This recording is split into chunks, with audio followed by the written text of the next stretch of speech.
का जो first book है वो पूरा इलेक्ट्रोमैग्नेटिज्म पे बेस्ड है ना। यहाँ तो हम चार्जेस की बात कर रहे हैं या मैग्नेटिक इफेक्ट की बात कर रहे हैं, तो उसको हम बोलते हैं इलेक्ट्रोमैग्नेटिज्म।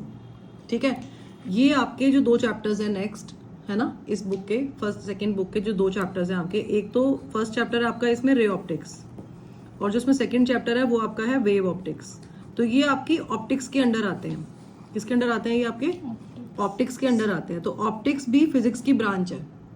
जैसे आपने 11th क्लास में मैकेनिक्स किया था, तो मैकेनिक्स में हम ऑब्जेक्ट्स के मोशन को स्टडी करते हैं, राइट। फिर हमने क्या किया? थर्मोडायनेमिक्स किया। थर्मोडायनेमिक्स में हम हीट को स्टडी करते हैं, हीट से related convection, conduction, radiation, thermal conductivity, ये सारे कॉन्सेप्ट्स, ये सारे टॉपिक्स थे है ना, जिसमें लेंथ वो एक्सपेंशन था, areal expansion, alpha beta gamma है ना, वॉल्यूमेट्रिक एक्सपेंशन। तो ये सब हमने किया था, वो थर्मोडायनेमिक्स था, वो भी एक अलग ब्रांच थी फिजिक्स की। फिर आपने इलेक्ट्रोमैग्नेटिज्म किया फर्स्ट बुक में 12th में आके, वो भी एक ब्रांच है फिजिक्स की। ठीक है, अब ये जो है ब्रांच, ये क्या है? ऑप्टिक्स है। और इसमें हम किसको स्टडी करते हैं? इसमें हम स्टडी करते हैं behaviour and properties of light. Light के बिहेवियर को स्टडी करते हैं, लाइट की प्रॉपर्टीज को स्टडी करते हैं, लाइट कैसे मैटर के साथ इंटरैक्ट करेगी, इंटरैक्शन विद मैटर, उसको स्टडी करते हैं, और कंस्ट्रक्शन ऑफ इंस्ट्रूमेंट्स उसको स्टडी करते हैं दैट आर यूज टू मतलब टू डिटेक्ट। ठीक है, अब ये जो इंस्ट्रूमेंट्स हैं इसमें आपका आएगा माइक्रोस्कोप और टेलीस्कोप, कि माइक्रोस्कोप कैसे कंस्ट्रक्ट करते हैं, टेलीस्कोप कैसे कंस्ट्रक्ट करते हैं। तो वो लास्ट में है बिल्कुल रे ऑप्टिक्स में, जब चैप्टर एंड होगा ना, तो एंड में हम माइक्रोस्कोप और टेलीस्कोप को हम स्टडी करेंगे। ठीक है, तो जो रे ऑप्टिक्स है हमारा, उसको हम ज्योमेट्रिकल ऑप्टिक्स भी बोलते हैं। We call it geometrical optics as well. ठीक है, तो ज्योमेट्रिकल ऑप्टिक्स बोलते हैं, और ये वेव ऑप्टिक्स हो गया। ज्योमेट्रिकल ऑप्टिक्स में क्या होता है कि जो ऑब्जेक्ट की डायमेंशंस होती हैं वो बिगर होती हैं than the wavelength of light. जैसे आपने इसमें आप स्टडी करोगे मिरर्स को, आपने ऑलरेडी ये लोअर क्लासेस में भी पढ़ा हुआ है ना, plane mirror, spherical mirror, concave, convex mirrors, right. आप इसमें स्टडी करोगे लेंसेज को, कॉन्वेक्स एंड कॉन्केव लेंस पढ़ा हुआ है हमने, प्रिज्म हमने ऑलरेडी किया हुआ है ना 10th क्लास में। तो इसमें जो ये ऑब्जेक्ट्स हैं, इनकी जो डायमेंशंस हैं ये ज्यादा बड़ी हैं। हम हाथ में लेते हैं ना, इनको यूज करते हैं, राइट। डायमेंशंस काफी है, सिग्निफिकेंट डायमेंशंस हैं इसकी, are bigger than the wavelength of light. अब लाइट की जो वेवलेंथ होती है, वेवलेंथ ऑफ लाइट, अगर हम विजिबल लाइट की बात करें तो विजिबल लाइट की वेवलेंथ आपकी 4000 एंगस्ट्रॉम से 7000 एंगस्ट्रॉम तक होती है। कितनी कम है ये? आपका जो 1 एंगस्ट्रॉम है वो 10 की पावर -10 मीटर होता है, नहीं। तो अगर इसको मीटर में भी कन्वर्ट करोगे तो 10 की पावर -7 मीटर से 7 10 की पावर -7 मीटर आएगा आपका। तो ये वेवलेंथ ऑफ लाइट आपकी बहुत कम है, और जो ये ऑब्जेक्ट्स हैं इनकी जो डायमेंशंस हैं वो इससे वेवलेंथ ऑफ लाइट से ग्रेटर है। मतलब डायमेंशन जो है ऑब्जेक्ट की वो वेवलेंथ ऑफ लाइट से ग्रेटर है। तो वो आपका ज्योमेट्रिकल ऑप्टिक्स हो गया, रे ऑप्टिक्स, जो हमारा इस बुक का फर्स्ट चैप्टर है। सेकेंड चैप्टर जो इस बुक का है हमारा, वो है वेव ऑप्टिक्स। वेव ऑप्टिक्स में जो ऑब्जेक्ट की डायमेंशंस हैं, वेव ऑप्टिक्स के अंदर जो ये है आपका वेव ऑप्टिक्स, इसमें जो डायमेंशंस हैं ऑब्जेक्ट की, ये आपकी कम होती है, ये कंपेरेबल होती है, we can say comparable to wavelength of light होती है, comparable to wavelength of light होती है। ठीक है, इसमें हम स्लिट, होल्स, ऐसी चीजें पढ़ते हैं। जैसे एक छोटी सी स्लिट है, यहाँ से पीछे से लाइट आ रही है, वो इसमें से स्लिट में से पास कर रही है, और स्लिट विड्थ बहुत कम होगी। ठीक है, तो इसमें आपका जो डायमेंशन है ऑब्जेक्ट की वो comparable to wavelength of light है। उसमें क्या है? ऑब्जेक्ट की dimensions greater than wavelength of light है। ठीक है, तो एक ज्योमेट्रिकल ऑप्टिक्स हो गया, एक वेव ऑप्टिक्स हो गया। ज्योमेट्रिकल ऑप्टिक्स कौन सा है आपका? जो रे ऑप्टिक्स है। इसमें कोई डाउट तो नहीं है? ठीक है, तो अब दोनों ही चैप्टर्स में जिस चीज को हम स्टडी कर रहे हैं वो क्या है? लाइट। अब लाइट है क्या चीज? लाइट होती क्या है? Please explain. Light is the electromagnetic. ठीक है, it is a type of electromagnetic radiation. और बताओ, आप बताओगे, मैं लिखती जा रही हूँ। और वो हमको क्या कहते हैं? विजन, मतलब देखने, सेंसेशन ऑफ विजन। ठीक है, it gives a sensation of vision to us. और what else? It is a form of energy. Very good. और बताओ, देखो पॉइंट सारे आप ही बता रहे हो मुझे। हाँ जी, form of energy, it gives a sensation of vision, और it travels in a straight line. Light travels in a straight line, and this property of light is called rectilinear propagation of light. What do we call it? We call it rectilinear propagation of light. और अच्छा, ये electromagnetic radiation बताया आपने ना, तो light does not require any material medium for its propagation, though it can travel in solids, liquids and gases. Light can travel, light can pass through glass. No, light can pass through water, we can see through water, we can see through glass, है ना. तो ऐसा नहीं है कि solid liquid gases से पास नहीं करती है लाइट, पास करती है, बट ये वैक्यूम में भी ट्रेवल कर सकती है, and that's what is called electromagnetic radiation. ठीक है. And what is the velocity of light in vacuum? 3 into 10 की पावर 8. 3 into 10⁻8 मीटर पर सेकेंड. ठीक है. और क्या पता है आपको लाइट का? Yes, it has transverse nature, है ना, transverse in nature. Her medium में सेम स्पीड से ट्रैवल करती है. हर मीडियम में सेम स्पीड से ट्रेवल नहीं करती darling. It travels fastest in vacuum और एयर में. We take this speed only comparable to the मतलब ये जो वैक्यूम वाला वेलोसिटी है, इसका स्पीड और एयर का स्पीड हम कंपेरेबल लेते हैं. अगर हम सॉलिड्स और लिक्विड्स की बात करेंगे तो वहां पे जो लाइट की स्पीड है इट डिक्रीजेस. ठीक है. तो अब इसके बाद आपका आता है नेक्स्ट, इसमें जो टॉपिक है वो है वेरियस फिनोमेना ऑफ लाइट. तो लाइट शोज वेरियस फिनोमेना. अब कौन कौन से फिनोमेना लाइट शो करता है? इसमें से कुछ फिनोमेना ऐसे हैं जो हमने वो क्लास 9th 10th 8th में स्टडी कर लिए हैं. तो सबसे पहले जो हमने स्टडी किया था लाइट का, जब हमने लाइट को पढ़ना स्टार्ट किया था, जब जो सबसे पहला चैप्टर हमारा फर्स्ट चैप्टर जो आया होगा कभी, है ना, वो आया था रिफ्लेक्शन ऑफ लाइट. ठीक है. रिफ्लेक्शन ऑफ लाइट में क्या होता है कि अगर किसी लाइट किसी हार्ड सरफेस को, किसी ओपेक ऑब्जेक्ट को स्ट्राइक करती है and bounces back, bounce off हो जाती है लाइट, है ना. अगर कहीं पे भी स्ट्राइक करेगी तो बाउंस ऑफ हो जाएगी, मतलब बिकॉज ओपेक है, हार्ड है, उसे क्रॉस तो कर नहीं सकती है, तो बाउंस ही होगी, है ना. ये हमने रिफ्लेक्शन ऑफ लाइट में किया था. It enables us to see objects. We can see object because of reflection of light. ये हमें सारा बेसिक नॉलेज भी हमें है. So this is the first phenomena of light. इसके बाद जो सेकंड फिनोमेना ऑफ लाइट है वो है हमारा refraction of light. Refraction of light introduce हुआ था क्लास 8th में, और 8th के बाद 10th में हमने पढ़ा था इसको. और रिफ्रैक्शन ऑफ लाइट में क्या होता है कि when light travels from one medium to another, then it changes its path, it bends either towards और away from normal. And because the reason is what is the cause of refraction? Because speed of light is different in different medium, है ना. Light की speed different medium में different होती है, इसलिए इसका जो पाथ है वो चेंज हो जाएगा. But still it follows rectilinear propagation of light. It travels in a straight line. हाँ, वो और बात है कि यहाँ थोड़ा सा बेंड आ गया है because of change in medium, है ना. बिकॉज मीडिया जो है वो different, we have 2 different media here. ठीक है. थर्ड आपका जो फिनोमेना लाइट का है जो हमने स्टडी किया था वो था आपका स्कैटरिंग ऑफ लाइट. अब जो आपका स्कैटरिंग ऑफ लाइट है उसमें हमने क्वेश्चंस किए थे like why does sun rise, मतलब सन अपीयर्स रेड, है ना, ड्यूरिंग सनराइज एंड सनसेट, है ना. Why do trees appear green in colour? Why does sky appear blue in colour? Why sky black for astronauts, है ना, in space. वो हमने, हाँ, सनराइज सनसेट के टाइम सन रेड क्यों होता है, स्काई ब्लू क्यों होता है, ट्रीज ग्रीन क्यों होते हैं. ऐसे ऐसे क्वेश्चन जो हमने किए थे स्कैटरिंग वाले क्वेश्चंस, ये हमने क्लास 10th में ऑलरेडी किए हुए हैं. इसके बाद जो नेक्स्ट में, आई एम नॉट मतलब going to explain all this phenomena in detail now, because हम सिर्फ आपको बता रहे हैं, फेमिलियर करवा रहे हैं कि ये हमने ऑलरेडी किया हुआ है, ऐसा ऐसा हमने कुछ पढ़ा हुआ है. इसकी डिटेल जैसे जैसे टॉपिक आते जाएंगे हम करते जाएंगे. ठीक है. नेक्स्ट जो फिनोमेना ऑफ लाइट था वो था हमारा डिस्पर्जन ऑफ लाइट. अब डिस्पर्जन ऑफ लाइट में क्या था? Splitting of white light into 7 colours. No, कि अगर प्रिज्म में से जब लाइट पास करती है तो वो स्प्लिट हो जाती है 7 डिफरेंट कलर्स में. विबग्योर बनता है, एक स्पेक्ट्रम ऑब्टेन होता है हमें, है ना. तो विबग्योर फॉर्म होता है. तो इसको हम बोलते हैं डिस्पर्जन ऑफ लाइट. ठीक है. क्योंकि जो बिकॉज लाइट की जो डिफरेंट कंपोनेंट्स हैं, क्यों होती है स्प्लिट मैम? क्योंकि हर उसमें क्या कहते हैं, उसकी मीडियम की लाइट, हर कलर की लाइट अलग अलग, हर जो कंपोनेंट है उसका एक स्पेसिफिक वेवलेंथ है, है ना. और जब प्रिज्म से लाइट पास कर रही है तो वो क्या हो रही है? डिस्पर्स हो रही है. वो डिफरेंट वेवलेंथ्स में वो अलग अलग जा रही है, उसके अलग अलग एंगल पे वो डेविएट हो रही है. एंगल ऑफ डेविएशन सबका अलग अलग हो गया ना, है ना. तो ये हमने किया था. अच्छा, इसके बाद जो ये 4 फिनोमेना ऐसे हैं जिससे हम ऑलरेडी फेमिलियर है, हमें पता है कि ये क्या चीज है और ये क्या हो रहा है हमारे साथ. ठीक है. इसके बाद कुछ फिनोमेना लाइट के ऐसे भी होंगे जो हम इस ऑप्टिक्स में क्लास 12th में पढ़ते हैं. 4 तो पता है आपको, ये अच्छे से पता है, इसकी तो कोई डाउट ही नहीं है इसमें. तो इसके बाद जो 5th है वो है आपका इंटरफेरेंस ऑफ लाइट. ये आप फर्स्ट टाइम सुन रहे हो, इंटरफेरेंस ऑफ लाइट.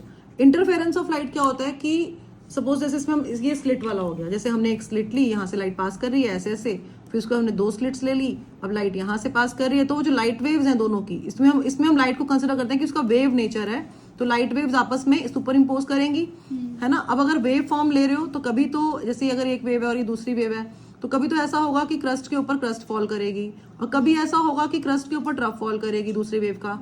तो ये आपकी एम्पलीट्यूड इंक्रीज हो रहा है, यहाँ पे एम्पलीट्यूड डिक्रीज हो रहा है, तो ये आपकी लाइट की इंटेंसिटी इंक्रीज हो रही है, यहाँ पे ब्राइटनेस डिक्रीज हो रही है। तो इस टाइप का कुछ हम स्टडी करने वाले हैं इंटरफेरेंस ऑफ लाइट में, ठीक है। कितने हो गए, 1 2 3 4 5, राइट। इसके बाद एक और है आपका लाइट का फिनोमेना जो लाइट एग्जिबिट करता है, वो है आपका डिफ्रैक्शन ऑफ लाइट।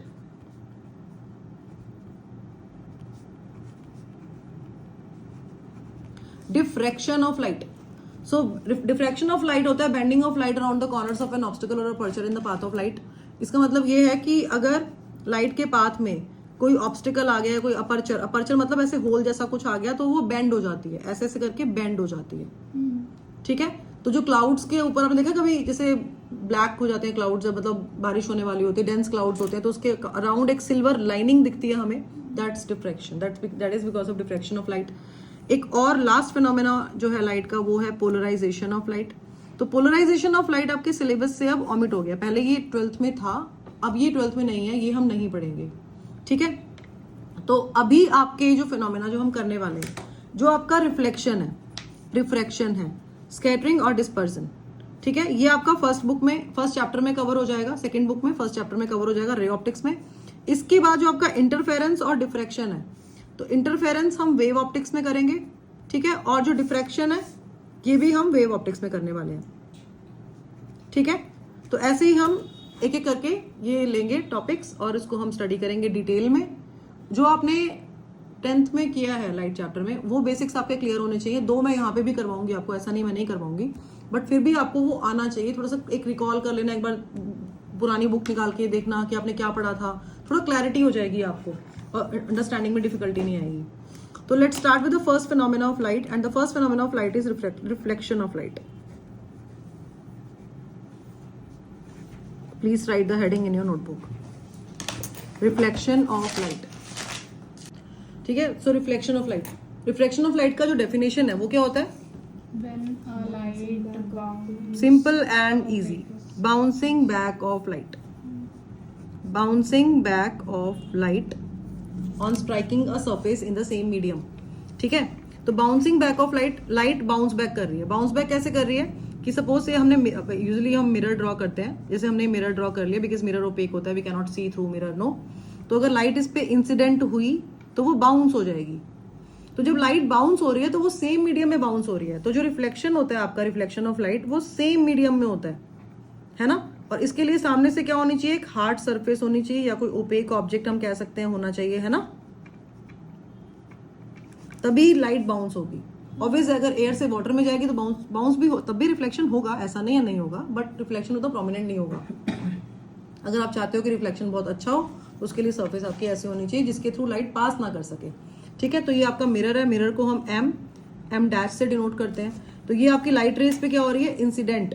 तो जो इंसिडेंट रे होती है, उसको लाइट होती है, उसको हम क्या बोलते हैं, incident ray. We can write here incident ray, है ना। The point at which the incident ray strikes the mirror is called point of incidence, ठीक है। अब पॉइंट ऑफ इंसिडेंस से हम क्या ड्रॉ करते हैं, we draw a normal at the point of incidence like this, ठीक है, and write here normal. Angle between incident ray and normal is called yes, angle of incidence, not inclination. 11th में मत जाओ, 12th में वापस आओ, ठीक है। तो angle between incident ray and normal is called angle of incidence. अब क्या होता है, अब जैसे लाइट रे इंसिडेंट की, तो ये बाउंस हो जाएगी, वापस जाएगी, है ना, ऐसे जाएगी, तो ये लाइट रे क्या हो गई, रिफ्लेक्ट हो गई, एंड दिस रे is called reflected ray, and angle between normal and reflected ray is called angle of reflection, ठीक है। इसको हम एंगल ऑफ रिफ्लेक्शन बोलते हैं। तो ये आपका डायग्राम था, रे डायग्राम इसका, प्लेन मिरर का, ठीक है, रिफ्लेक्शन का, और ये हमने बहुत बार ड्रॉ किया हुआ है, पता नहीं कितनी बार ड्रॉ किया हुआ है। तो अब इसमें आई क्या है आपका, एंगल ऑफ इंसिडेंस, और आर क्या है आपका, एंगल ऑफ रिफ्लेक्शन। तो इसके बेसिस पे ये जो रिफ्लेक्शन के लॉस थे, क्या थे वो, साइन आई इक्वल्स टू बेटा रिफ्लेक्शन के नहीं, angle I equals to angle R, yes. तो लॉज ऑफ रिफ्लेक्शन में आपका जो फर्स्ट है वो क्या है कि angle of reflection is equal to angle of incidence, मतलब एंगल आई और एंगल आर जो है इक्वल होते हैं, है ना। ये आपका फर्स्ट पॉइंट था। सेकंड पॉइंट इसमें क्या था कि इंसिडेंट रे, रिफ्लेक्टेड रे and normal, they all lie in the same plane. All lie in the same plane. ठीक है, तो ये आपके दो लॉस थे रिफ्लेक्शन के कि angle I is equal to angle R होता है, और इंसिडेंट रे, रिफ्लेक्टेड रे और normal, they all lie in the same plane. अच्छा, अब इसमें what if a ray falls normally on the mirror. अगर कोई रे नॉर्मली फॉल करती है मिरर पे तो क्या होगा? जैसे ऐसे फॉल कर रही है, मतलब ऐसे परपेंडिकुलरली फॉल कर रही है, तो क्या होगा? Yes, it retraces its path. ठीक है, तो वो अपने पाथ को रीट्रेस करती है and it goes back in the same direction. Then if a ray falls normally on the mirror, then what is the angle of incidence in this case? Zero. Why zero? वो same सी में आ रही है, सी में वापस reflect हो जा रही है. अच्छा, 90 तो नहीं है ना? पक्की बात है. हाँ, पक्की बात. वेरी गुड, शाबाश. So angle I and angle R both are 0 degree. इसको ऐसे भी अंडरस्टैंड कर सकते हो कि जैसे अपने पेन्स ले लिए, तो ये आपकी इंसिडेंट रे है, ये आपकी रिफ्लेक्टेड रे है, ये नॉर्मल है. नॉर्मल तो हम खुद से अपनी मर्जी से ड्रॉ करते हैं ना, ये तो एक्चुअल थोड़ा एग्जिस्ट करता है. एक्चुअल में तो ये इंसिडेंट रे और नॉर्मल रिफ्लेक्टेड रे है. ठीक है, अब हमने ये नॉर्मल बना दिया, तो ये आपका एंगल ऑफ इंसिडेंस, ये आपका एंगल ऑफ रिफ्लेक्शन. अगर आप एंगल ऑफ इंसिडेंस को डिक्रीज करोगे तो एंगल ऑफ रिफ्लेक्शन भी डिक्रीज होगा. तो ये बेसिकली ये एंगल्स हैं. तो जब आपका इंसिडेंट रे नॉर्मली स्ट्राइक करेगा तो वो हो क्या रहा है? वो नॉर्मल और इंसिडेंट रे क्या हो रहे हैं? आपस में कंसाइड कर रहे हैं. तो रिफ्लेक्टेड रे भी आपका वापस जा रहा है ना, तो ये ऐसे है. तो आपका एंगल कितना आ गया? 0 डिग्री.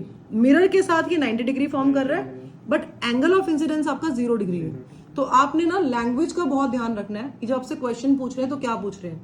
कभी कभी क्या होता है कि मिरर और इंसिडेंट रे के बीच का एंगल दे देते हैं और हम उसको एंगल ऑफ इंसिडेंस मान लेते हैं. तो हमने उस चीज का ध्यान रखना है.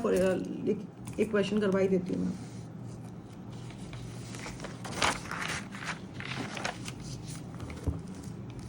जैसे अगर आपको ये बोला कि angle between incident ray and mirror is 35 degree, find the angle of reflection. ठीक है, ये क्वेश्चन है कि अगर आपको इंसिडेंट रे और मिरर के बीच में एंगल दिया हुआ है, आपको एंगल ऑफ रिफ्लेक्शन फाइंड करना है, तो कैसे फाइंड करोगे बताओ?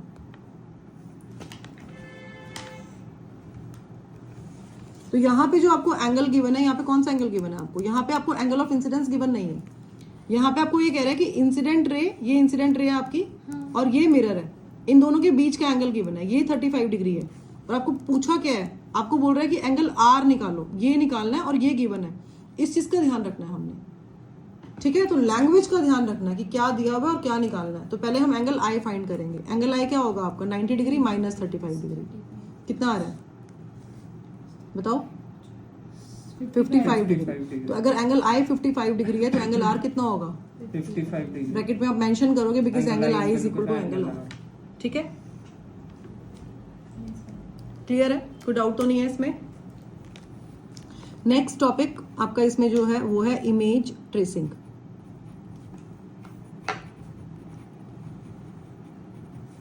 Image tracing. इमेज ट्रेसिंग में इसमें हम क्या कर रहे हैं कि जो भी आप रे ऑप्टिक्स में रेज कंसिडर करोगे वो आप close to principal axis consider कर रहे हो. मतलब हम जो भी रेज कंसिडर कर रहे हैं, जैसे सपोज मिरर है तो ये प्रिंसिपल एक्सिस ये होती है हमारी, जो सेंटर से मिरर के पास करती है.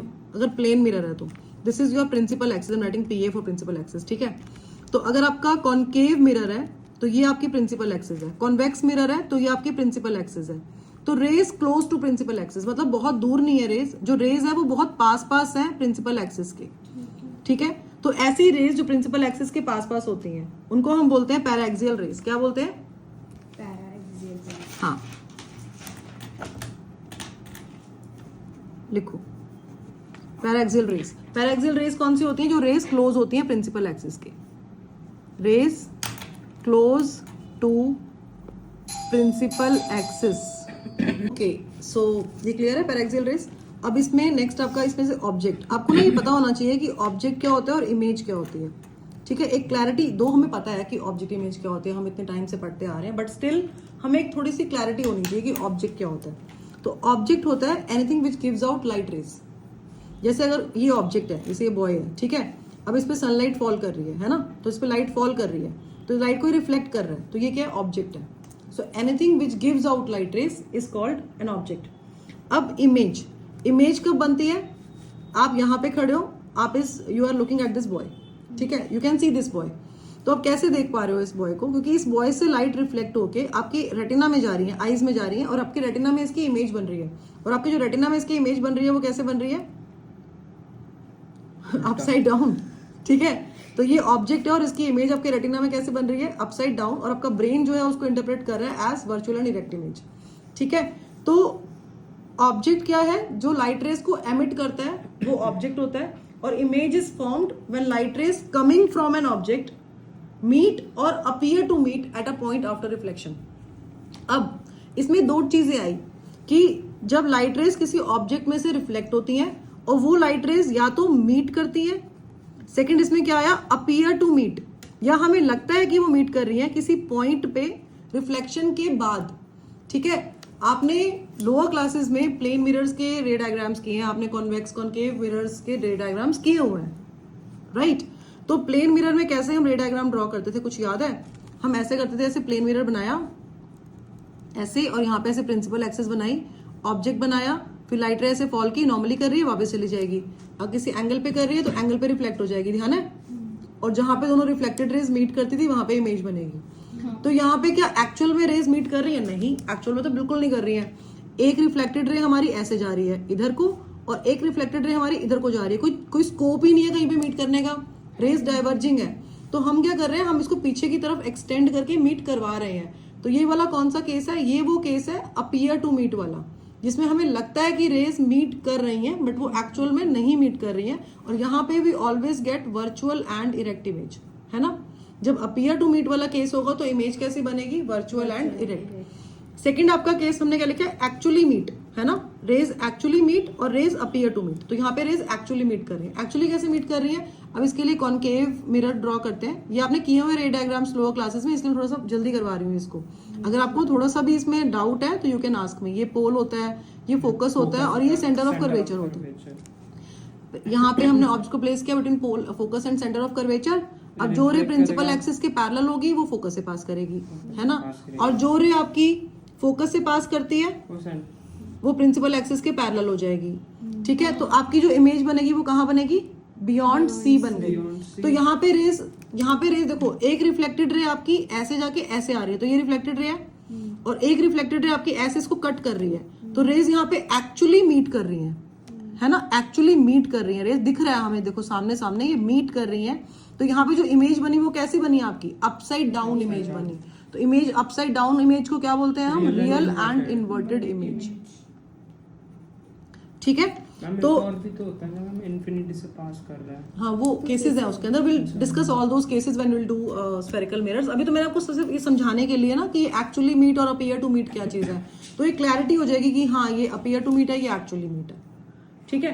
तो एक्चुअल मीटिंग में ये होता है। तो इमेज की जो डेफिनेशन है वो क्या है कि an image is formed when light rays coming from an object. जब लाइट रेज किसी ऑब्जेक्ट में से आती हैं, when light rays coming from an object meet और appear to meet at a point, this is the point, this is the point, at a point after reflection, ठीक है, clear है। अब we have 3 different types of mirrors, ये हमने पढ़ा हुआ है पहले, 3 टाइप्स के होते हैं मिरर्स, है ना।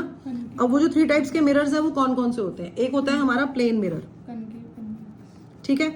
एक होता है हमारा कॉनकेव मिरर, ऐसे होता है, ये कॉनकेव मिरर है। और एक होता है हमारा कॉन्वेक्स मिरर। कॉन्वेक्स मिरर हम ऐसे बनाते हैं, ठीक है। तो ये प्लेन मिरर है, ये आपका कॉनकेव, जिसमें केव जैसा बना होता है, ऐसे सिखाया होगा आपको छोटी क्लासेस में ना, केव बनी हुई है देखो, है ना। और कॉन्वेक्स थोड़ा सा बल्ज होता है आउटवर्ड, मतलब ऐसा बल्जिंग होता है इसमें। तो ये कॉन्वेक्स मिरर है। तो अगर हम किसी ऑब्जेक्ट को भी कहाँ प्लेस करते हैं? We always place object in front of the mirror. Mirror के पीछे तो खड़े नहीं होंगे, मिरर के सामने खड़े होंगे, है ना। तो ये मिरर के सामने हम ऑब्जेक्ट को प्लेस करते हैं। तीनों केसेस में I have placed an object in front of the mirror, ठीक है। अब जब प्लेन मिरर में रे स्ट्राइक की ऐसे, तो ये अब देखो ये भी आपके लॉज ऑफ रिफ्लेक्शन को फॉलो करेगा, है ना। तो ये एंगल आई बना, एंगल आर आपका ऐसे बन गया, ठीक है। ये एंगल आर हो गया, है ना, रिफ्लेक्ट हो गई। अगर ऐसे ही कोई रे नीचे की तरफ जाएगी अगर ऐसे, तो ये आपका इंसिडेंट रे है, ये नॉर्मल है, angle of incidence, reflected ray ऐसे हो गई। तो आपकी 2 रिफ्लेक्टेड रेज हो गई, एक आपकी रिफ्लेक्टेड रे ऐसे जा रही है, एक आपकी रिफ्लेक्टेड रे ऐसे जा रही है। तो अगर कोई प्लेन मिरर है एक बात बताओ, अगर आपने अपने आप को पूरा देखना है हेड टू टो, क्या आपको हेड टू टो तक का उतनी हाइट का प्लेन मिरर चाहिए? नहीं। आप थोड़ा दूर खड़े हो जाओ, आप पूरे दिखोगे उसमें, है ना? एक फिक्स डिस्टेंस पे जितना दूर जाते जाओगे आपकी इमेज उतनी दिखती जाएगी उसमें, जितना उसके पास जाओगे उतना आपको कम दिखेगा। तो हर मिरर का ना एक फील्ड ऑफ व्यू होता है। जैसे मतलब इसमें, इस मिरर में अगर आप हो तो उसकी अगर एजेस में हम देखते हैं तो यहाँ पे इसकी एजेस है, तो यहाँ तक इसमें रिफ्लेक्शन हो सकता है। मतलब जो लास्ट लाइट रे अगर यहाँ पे स्ट्राइक कर रही है तो वो ऐसे रिफ्लेक्ट हो रही है, तो यहाँ तक आप इसको देख सकते हो, है ना? लाइट रे अगर ऐसे जा रही है तो ऐसे जा रही है, तो ये इसका फील्ड ऑफ व्यू हो गया। तो यहाँ तक आप इसमें देख सकते हो अगर यहाँ पे अगर आप हो, इस लोकेशन पे हो तो, ठीक है? तो अगर आपका कॉनकेव मिरर है तो कॉनकेव मिरर के केस में क्या होगा? लाइट रे स्ट्राइक करेगी, है ना? स्ट्राइक करेगी और रिफ्लेक्ट हो जाएगी। ये कन्वर्जिंग मिरर्स होते हैं, लाइट रे स्ट्राइक करेगी और आपकी रिफ्लेक्ट हो जाएगी। तो इस पॉइंट पे मीट कर रही है, रेज एक्चुअली मीट कर रही है, तो इसमें कौन सी इमेज बन रही है? इस पर्टिकुलर केस में कॉनकेव मिरर में यहाँ पे कौन सी इमेज बन रही है? Real image. और यहाँ पे क्या हमें लग रहा है कि कहीं पे कोई स्कोप है मिलने का रेज का? कोई मिलने का कोई स्कोप ही नहीं है, रेज डाइवर्ज कर रही है, तो ये आपकी कैसी इमेज बनेगी? Virtual image. अगर हम कॉन्वेक्स मिरर की बात करेंगे तो रे इंसिडेंट हुई, इसमें भी है ना? इसमें ही आपका देखो, इसमें भी आपके laws of reflection equally valid है, इसमें और इसमें। स्फेरिकल मिरर्स में भी laws of reflection equally valid है। कैसे वैलिड है? हम ये मान के चलते हैं कि जैसे अगर आपके पास कोई स्फेरिकल मिरर है तो उसके ये भी देखो, यहाँ पे यूक्लिडियन ज्योमेट्री लगा सकते हो आप, है ना? कि ये छोटे छोटे पॉइंट से मिलके बना हुआ है, नहीं? And each point on the spherical mirror can be considered as a plane mirror of very small length. कर सकते हैं या नहीं कर सकते? है ना? हम ऐसे नहीं मान सकते कि छोटे छोटे प्लेन मिरर्स हैं, उन छोटे छोटे प्लेन मिरर्स को हमने ऐसे ज्वाइन कर दिया और वो एक स्फेरिकल शेप ले ली उसने। तो यहाँ पे लॉज ऑफ रिफ्लेक्शन वैसे ही वैलिड है जैसे आपके प्लेन मिरर्स में, ठीक है? तो अगर यहाँ पे लाइट रे इंसिडेंट हो रही है तो इस पॉइंट पे, तो इस पॉइंट पे आप नॉर्मल ड्रॉ करोगे ऐसे, तो ये आपका एंगल ऑफ इंसिडेंस हो गया। अब इसी के हिसाब से, इसी के अकॉर्डिंग आपने रिफ्लेक्टेड रे ड्रॉ करनी है, ये आपकी ऐसे हो गई, ठीक है? ऐसे अगर आपकी लाइट रे यहाँ से इंसिडेंट ऐसे हो रही है, फिर इस पॉइंट पे आप नॉर्मल ड्रॉ करोगे ऐसे, और ये आपकी रिफ्लेक्टेड रे हो गई, ठीक है? तो you can see field of view कितना ज्यादा है इसका। And this is the only reason we use convex mirrors in automobiles, है ना? रियर व्यू मिरर की तरह यूज करते हैं इसको, क्योंकि इसका field of view, wider field of view है। सबसे ज्यादा फील्ड ऑफ व्यू इसका है, इसका फील्ड ऑफ व्यू कम है, कार में यूज होता है। तो इसमें भी आपकी रेज डाइवर्ज कर रही है, तो ये इमेज कैसी बनेगी? आपकी वर्चुअल इमेज बनेगी। यहाँ रियल इमेज थी, वो हम डिस्कस करेंगे स्टेप बाय स्टेप, ठीक है? Any doubt in this? Clear? पक्का? तो अब क्योंकि हम रियल इमेज वर्चुअल इमेज इतना कर रहे हैं, तो we can write the differences between real and virtual image now, no? Can we? So write the heading real image versus virtual image,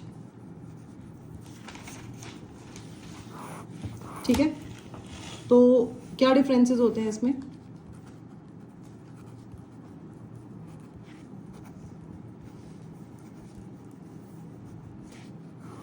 real image और वर्चुअल इमेज में क्या differences होते हैं? फर्स्ट तो ये है कि रियल इमेज कैसी होती है? अपसाइड डाउन इन्वर्टेड होती है। मतलब अगर ऑब्जेक्ट ऐसे है आपका, तो आपकी इमेज अपसाइड डाउन बनेगी। कैसी बनेगी? Upside down. हाँ, और यहाँ पे आपकी इमेज अपसाइड डाउन नहीं बनेगी। अगर आपका ऑब्जेक्ट ऐसे है तो आपकी जो इमेज है वो भी आपकी ऐसे ही बनेगी, है ना?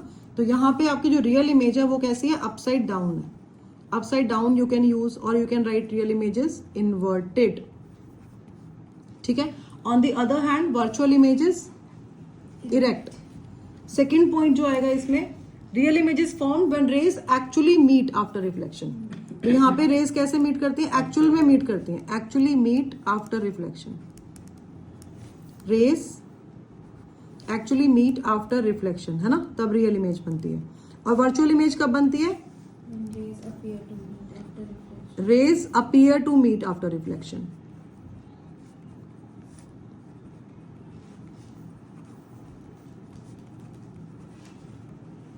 ठीक है?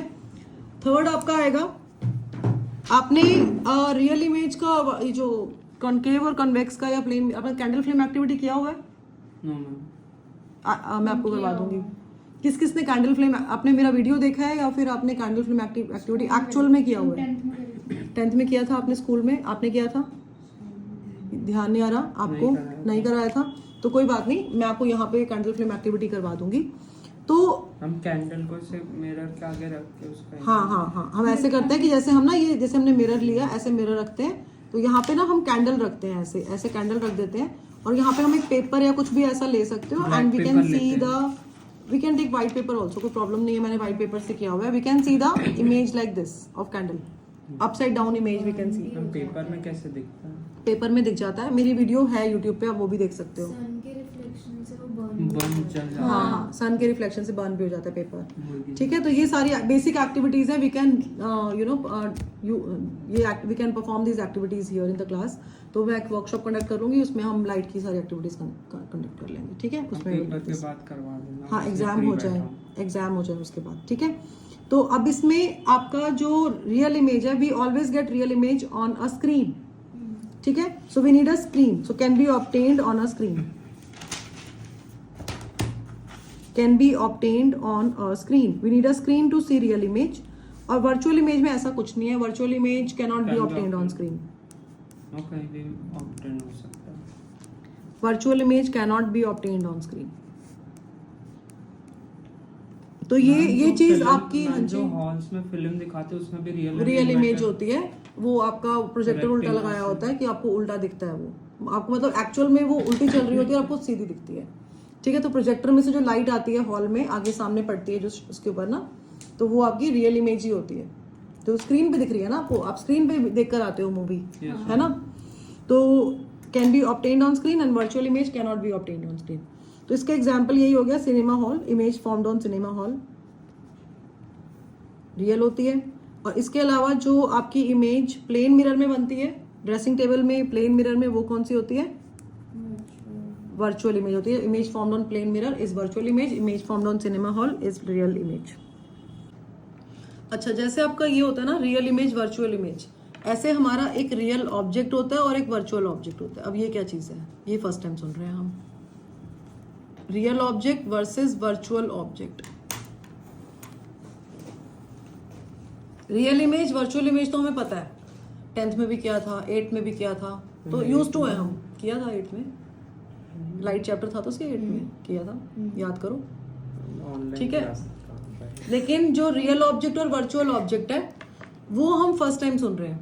अब हमें क्या समझ आ रहा है इससे, जैसे हम कहते हैं ना virtual world, real world. Virtual world मतलब जो गेमिंग दुनिया। हाँ, ये वर्चुअल वर्ड हम बहुत कॉमनली यूज करते हैं इंग्लिश में, मतलब ऐसा नहीं है कि हम फिजिक्स में यूज कर रहे हैं। Virtual world, real world. Real world मतलब एक्चुअल में जो दुनिया है, वर्चुअल मतलब जो एक्चुअल में नहीं है। VFX। हाँ, VFX। ठीक है, तो आपका जो real object versus virtual object में क्या है कि रियल ऑब्जेक्ट वो है जो एक्चुअल में है, वर्चुअल ऑब्जेक्ट जो एक्चुअल में नहीं है। कभी कभी क्या होता है, इससे पहले तो रियल ऑब्जेक्ट की बात करते हैं। रियल ऑब्जेक्ट ये है कि जैसे ऑब्जेक्ट है, ये मिरर है और इसकी यहाँ पे सामने इमेज बन गई, तो ये ऑब्जेक्ट रियल ऑब्जेक्ट है और इसकी इमेज बन गई। वर्चुअल ऐसे कंसिडर कर सकते हैं कि जैसे इमेज की इमेज जो बनती है, जैसे हेयर ड्रेसर के केस में वो क्या करता है, सामने मिरर लगा होता है, वो बैक। ठीक है, और आप यहाँ बैठे हो तो कटिंग करवा रहे हो, और हेयर ड्रेसर आपको पीछे से एक और मिरर शो करता है और उसमें आपका बैक दिखता है, और वो बैक आप पीछे टर्न करके नहीं देखते हो, वो आप अपने सामने वाले मिरर में देखते हो। तो वो क्या, इमेज यहाँ पे बनी और उस इमेज की इमेज यहाँ पे बनी। तो ऑब्जेक्ट, रियल ऑब्जेक्ट क्या था, ये जो आपका हेयर कट हुआ, रियल ऑब्जेक्ट तो वही है ना जो आपका हेयर कट हुआ, हेयर कट दिखा रहा है ना वो आपको, उस हेयर कट की इमेज उसने अपने मिरर में ली और उस इमेज की इमेज आपके मिरर में आपको दिख गई, है ना। तो ये आपका वर्चुअल ऑब्जेक्ट है इस इमेज के लिए। किसके लिए? इस इमेज के। इसको आप I1 I2 भी कर सकते हो। तो we can say that I1 is acts as the virtual object. किसके लिए? मैम जब For हम I2. आई चेक करवाते तो उसमें जो हमें next heading, image formation by plane mirror. Image formation by plane mirror.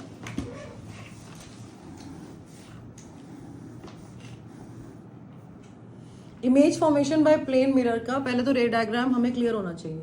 हमने जो इमेज फॉर्मेशन इसका किया था प्लेन मिरर का क्लास 8 में, हमने किया था पॉइंट ऑब्जेक्ट के लिए, एक तो किया था, और सेकंड हमने किया था एक्सटेंडेड ऑब्जेक्ट के लिए। दोनों में कुछ खास डिफरेंस रे डायग्राम्स में नहीं था। पॉइंट ऑब्जेक्ट में हमने छोटा सा डॉट बनाया था और उसकी पॉइंट इमेज बना दी थी, और एक्सटेंडेड ऑब्जेक्ट में हमने उसका एरो बनाया था, है ना, और एरो वाली इमेज बना दी थी। एक्सटेंडेड मतलब जो बड़ा ऑब्जेक्ट है ना, पॉइंट मतलब जो पॉइंट साइज्ड, ठीक है। तो अब इसका जो रे डायग्राम है वो इजी है, आता है हमें। सबसे पहले हम क्या करेंगे, इसके लिए प्लेन मिरर ड्रॉ करेंगे, वर्टिकली इसको प्लेस करेंगे।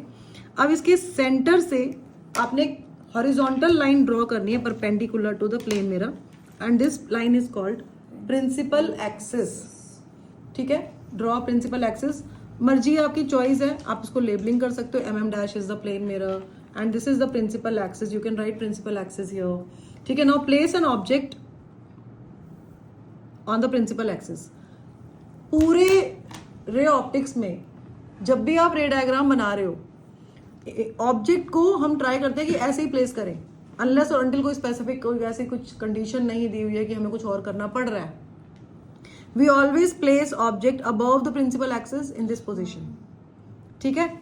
अब जो रे प्रिंसिपल एक्सिस के पैरेलल होगी, तो यहाँ पे देखो, अगर हम इस रे की बात करें, लुक एट दिस रे, ये प्रिंसिपल एक्सिस के पैरेलल है। मैं वैसे फ्री हैंड से बना रही हूँ, आप स्केल यूज करोगे आपकी बेटर रहेगी, ठीक है, बिकॉज मेरी थोड़ी लाइंस ऊपर नीचे हो सकती हैं, मैं ऐसे बना रही हूँ। तो अब ये रे एक्चुअल में क्या हो रहा है, ये रे एक्चुअल में मिरर को 90 डिग्री एंगल पे स्ट्राइक कर रही है कि नहीं कर रही है। तो अगर कोई इंसिडेंट रे है ऐसे, अगर कोई इंसिडेंट रे 90 डिग्री एंगल पे स्ट्राइक करती है मिरर को, तो वो सेम पाथ को फॉलो करती है, रिट्रेस करती है अपने पाथ को। तो ये लाइट रे भी रिट्रेस करेगी और वापस चली जाएगी यहाँ से ऐसे ऐसे ऐसे, ठीक है। तो हम हमेशा 2 लाइट रेज ऐसे बनाएंगे और उन 2 लाइट रेज से हम इमेज की पोजीशन निकालते हैं, राइट। सेकेंड लाइट रे हम ले रहे हैं, ये ऑब्जेक्ट है, हमेशा इसके हेड से रेज निकालोगे, बीच में से यहाँ से रेज मत निकालना, ऊपर से रेज निकालोगे। तो जो लाइट रे प्रिंसिपल यहाँ पे किसी एंगल पे स्ट्राइक करती है मिरर को, जैसे किसी एंगल पे स्ट्राइक कर रही है मिरर को, तो ये एंगल ऑफ इंसिडेंस हो जाएगा उसके। इस पॉइंट पे स्ट्राइक कर रही है ना, ये वाला केस है जिसमें हम लाइट रे को ऐसे स्ट्राइक करवा के और ऐसे ले जाते हैं, सेकेंड केस, ठीक है। इसमें हम ऐसे स्ट्राइक करवा के ऐसे ले जाते हैं, ठीक है। तो अगर कोई लाइट रे किसी एंगल पे इंसिडेंट हो रही है तो वो सेम एंगल पे रिफ्लेक्ट हो जाएगी। अब आपने इसको एंगल को मेजर करना है डी से, and then you are suppose to draw, मैं फ्री हैंड से ड्रॉ करूंगी, ठीक है। आप इसको देखो कितना एंगल बन रहा है, ये उतना ही सेम एंगल आपने एंगल ऑफ रिफ्लेक्शन बनाना है, and you are suppose to draw the reflected ray as I have drawn and mark angle r, angle of reflection here, ठीक है। नाउ यू कैन सी कि एक रिफ्लेक्टेड रे हमारी इधर जा रही है, एक रिफ्लेक्टेड रे हमारी इधर जा रही है, तो रेज हमारी एक्चुअल में डाइवर्ज कर रही हैं और कोई स्कोप नहीं है इनका in front of the mirror meet करने का, they will never meet in front of the mirror. तो ऐसी सिचुएशन जहां पे रिफ्लेक्टेड रेज डाइवर्ज होती हैं और उनको कोई स्कोप नहीं है सामने मिलने का, उस केस में हम क्या करते हैं, we extend the rays in backward direction like this, this is one reflected ray, this is another reflected ray, extend the rays in backward direction and the point where they meet is called the position of image. So this is the position of image, right? I, right O, O is object, I is image. Or we can use one more thing because here in we have number of derivations जहाँ पे हम object और image को consider करेंगे। तो let's write AB for object, ठीक है, and A dash B dash for image. We can write AB and A dash B dash like this. So AB is the object and A dash B dash is the image. So this is your object and this is your image. Please write this. ठीक है? O point है। हाँ जी। Mummy O point है। हाँ, इसको आप O ले सकते हैं, ठीक है। अब ऑब्जेक्ट का जो डिस्टेंस है फ्रॉम द मिरर, उसको हम किससे डिनोट करते हैं, U से। U is the object distance, और मिरर से इमेज के डिस्टेंस को हम किससे डिनोट करते हैं, V से, ठीक है। तो U एंड V, ऑब्जेक्ट की हाइट को हम H से डिनोट करेंगे, इमेज की हाइट को हम H डैश से डिनोट करेंगे, ठीक है। अब आपने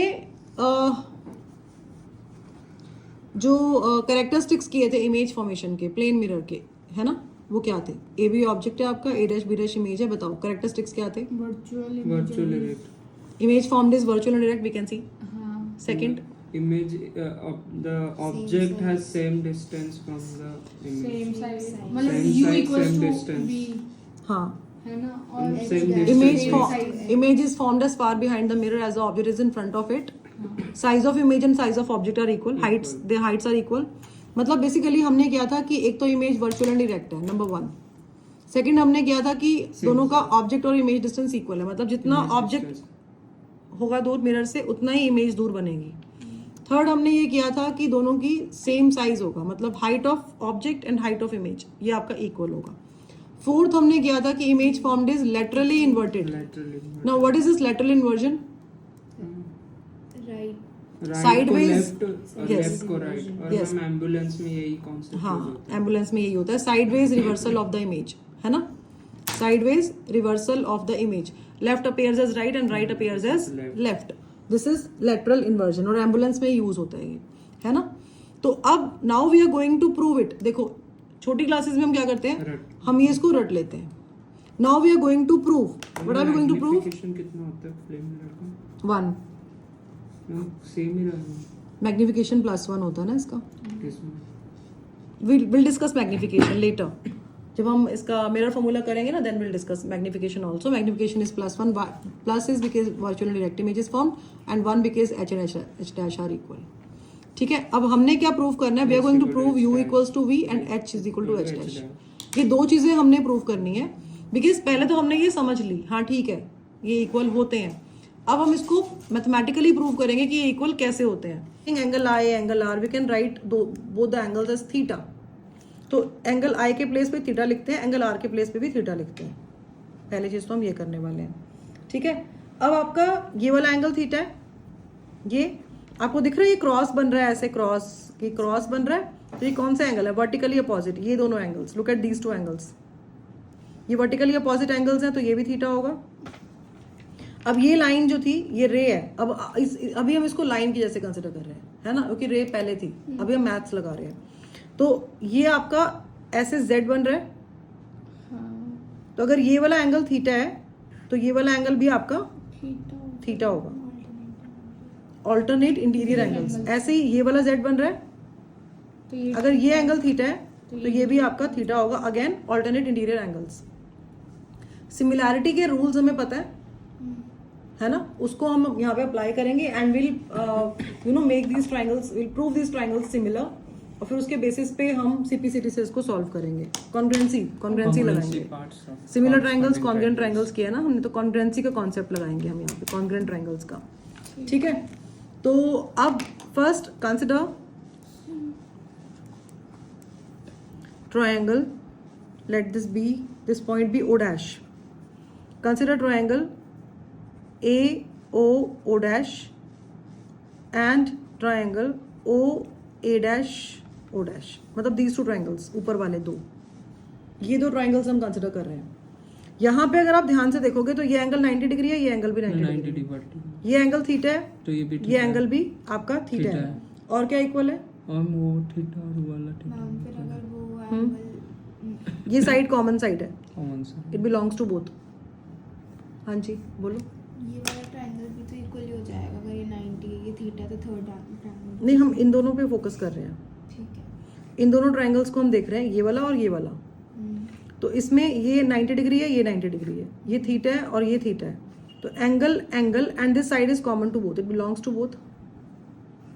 मैं कह रही थी ए से भी तो हो सकता है, एंगल साइड ही तो कर रहे हैं, एंगल एंगल कॉन्ग्रुएंसी नहीं होती, एंगल अच्छा, तो वो सिमिलैरिटी होती है, हमें कॉन्ग्रुएंट प्रूव करना है, तो एंगल सिमिलैरिटी होती है, एंगल कॉन्ग्रुएंसी नहीं होती, एंगल ठीक है। साइड होगा इसमें तो। हाँ, तो एंगल साइड लगाएंगे, तो angle O dash is equal to angle A dash O dash, है ना, दोनों एंगल आपके इक्वल है, थीटा थीटा के इक्वल है ना। Second angle O dash A is equal to angle O dash A dash, each 90 degree, ऐसे ही लिखते थे ना, याद करो 9th क्लास में कॉन्ग्रुएंट ट्रायंगल्स किया था, 10th में मजा आ रहा है रिपीट करके, 10th में सिमिलर ट्रायंगल्स किया था। तो O dash is equal to O dash, ये कॉमन है, this side belongs to both the triangles, है ना, तो देयरफॉर ट्रायंगल्स आर कॉन्ग्रुएंट, तो this implies triangle AO dash is congruent to triangle A dash O dash. Bracket में हम क्या लिखते थे? Angle side congruence rule. मजा आ रहा है ना, बहुत टाइम बाद ज्योमेट्री कर रहे हैं हम, है ना। नहीं मैम, बिल्कुल नहीं आ रहा। Angle angle side congruence rule. फिर अब क्योंकि ये दोनों कॉन्ग्रेंट हो गए ट्राइंगल्स, तो corresponding parts of congruent triangles are equal and hence हम O dash A is equal to O dash A dash by ठीक है, CPCT corresponding parts of congruent triangles. हम ये क्या लिखा है? ये कॉमन ठीक है। अब आपका जो ओ डैश ए है, ओ डैश ए, यहाँ देखो ओ डैश ए किसके इक्वल है, ओबी के इक्वल है कि नहीं है? ओ है ना, डैश ए ओबी के इक्वल है और रेक्टेंगल बन रहा है ना ये, और ओ डैश ए डैश आपका ओबी डैश के इक्वल है ना। तो यहाँ पे आ गया हेंस प्रूव्ड, ऐसे लिखते हैं। हाँ तो this implies u is equal to v, hence proved. ठीक है, ओके। तो एक पार्ट तो हमने कर लिया u is equal to v. अब नेक्स्ट हमने क्या प्रूव करना है, h is equal to h dash. ठीक है, अब अगर आपको h is equal to h dash prove करना है तो उसके लिए ना आप ये वाले ट्राइंगल्स कंसिडर करो, ये वाला ट्राइंगल और ये वाला ट्राइंगल कंसिडर करो।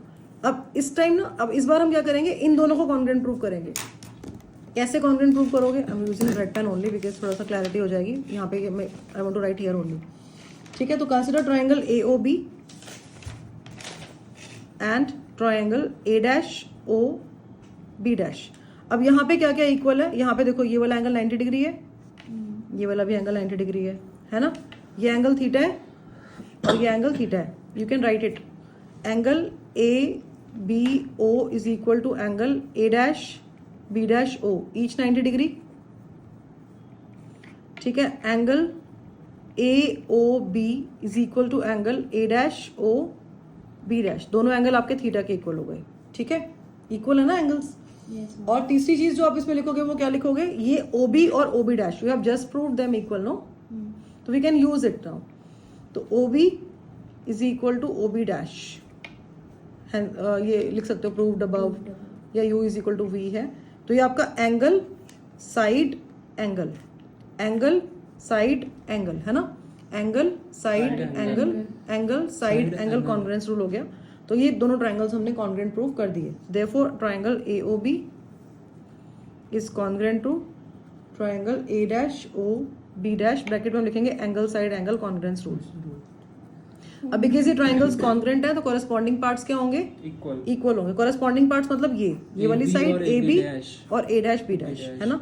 तो we can write this implies AB equal to AB dash B dash. Yes, AB is equal to A dash B dash, bracket में corresponding parts of congruent triangle CPCT। AB is H, A dash B dash dash. हो गया proof, दोनों चीजें prove कर दी कि U is equal to V कैसे होगा और H is equal to H dash कैसे होगा।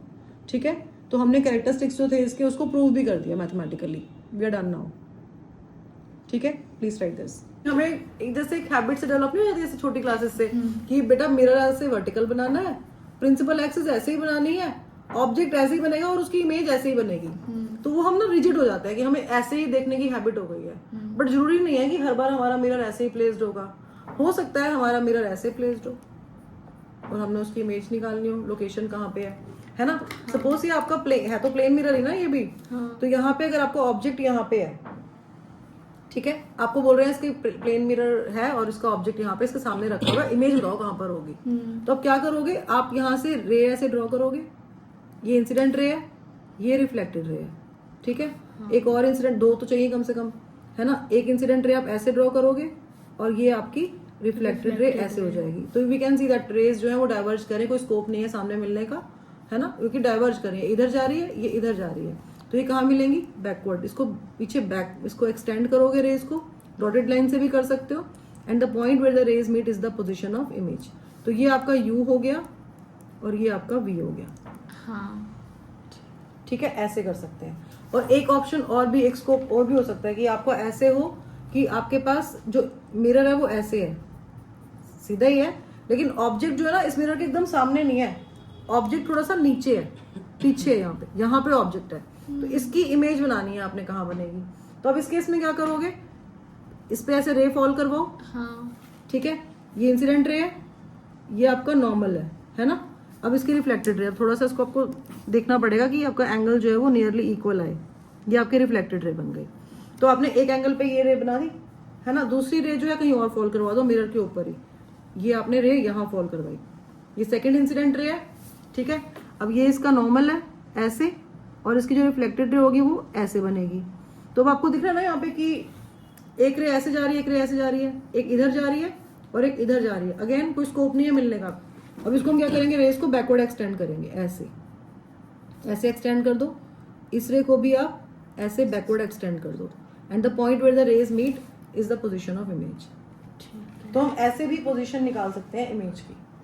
कोई डाउट तो नहीं है इसमें? क्लियर है? Please draw this now. Next आपका टॉपिक है field of view. Field of view, अब इसको टर्म को सुन के क्या समझ आ रहा है? फील्ड ऑफ व्यू जहाँ से हम देख रहे हो वो फील्ड है ना। Field of view is the area देखने वाला बाउंडेड भी। By the rays reflected from the edges and extremities of the mirror. हाँ मतलब कितना एरिया कोई मिरर कवर कर सकता है, जहाँ पे उसको हम किसी ऑब्जेक्ट को मतलब कहाँ पे प्लेस, जैसे आपने देखा यहाँ पे इस पर्टिकुलर केस में ऑब्जेक्ट मिरर के सामने नहीं था, नीचे था, बट फिर भी उसकी इमेज हमें यहाँ दिख गई, है ना। हाँ तो हमें ऐसा कुछ देखना है कि कहाँ तक उसको हम ऑब्जेक्ट को प्लेस कर सकते हैं कि जहां तक उसकी इमेज बन जाए। ठीक है, तो फील्ड ऑफ व्यू क्या होता है? It is the area bounded by the rays reflected from the edges और एक्सट्रीमिटीज ऑफ द मिरर। जो मिरर की एजेस है या एक्सट्रीमिटीज है, वहां से जब रेज रिफ्लेक्ट हो रही है तो वो कितना एरिया कवर कर रही है। जैसे अगर आपका प्लेन मिरर है, ये प्लेन मिरर हमने ड्रॉ किया, ठीक है, तो इसके सामने आप ऑब्जेक्ट को प्लेस करोगे ऐसे। अब बिल्कुल एज पे देखना है आपने, तो एज पे अगर हम कोई इंसिडेंट रे फॉल करती है, अगर यहाँ तक फॉल कर सकती है ना इंसिडेंट रे, तो रिफ्लेक्ट कैसे होगी? ऐसे रिफ्लेक्ट होगी, है ना। Angle i equal to angle r लगाते भी होगा, ठीक है। ऐसे अगर इस एज पे अगर लाइट रे कोई इंसिडेंट होगी, ये ठीक है, तो ये आपका नॉर्मल हो गया, तो ये ऐसे रिफ्लेक्ट होगी। तो ये इसका जो है ना, ये इसका फील्ड ऑफ व्यू हो गया। ये प्लेन मिरर का क्या हो गया? फील्ड ऑफ व्यू, FOV लिख देते हैं इसको, ठीक है। अब अगर हमने इसकी इमेज बनानी हो तो both the rays are diverging, you can see. अगर आपको इसकी इमेज बनाने, then you have to extend these two reflected rays in backward direction and the point where the reflected rays meet is the position of image. आप इसको scale से करके ऐसे यहाँ पे इमेज की पोजीशन बना सकते हो। तो ये तो हो गया हमारा किसका? प्लेन मिरर का केस, ठीक है। Similarly we can draw for concave and convex mirror. तो अगर हमारे पास है concave mirror, now draw concave mirror.